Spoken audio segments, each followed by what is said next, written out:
आदिदेव नमस्तुभ्यं प्रसीद मम भास्कर दिवाकर नमस्तुभ्यं प्रभाकर नमोऽस्तु ते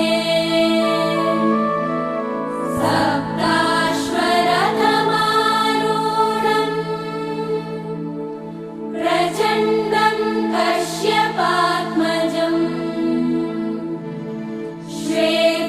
श्वेतपद्मधरं देवम् तं सूर्यं